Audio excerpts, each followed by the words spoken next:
bizni faqat hissiyotlar boshqaradi deb o'ylaysizmi? Bilmadim, bolalikdan taxminlar bilan yashaganman. Hech ham huquqlarimni himoya qila olmayman.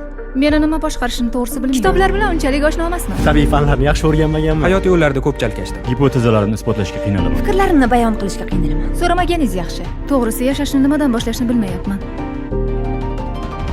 Men esa bilaman. Adashmasdan yashashning yo'llari albatta bor. U fikrlaringizni teranlashtiradi.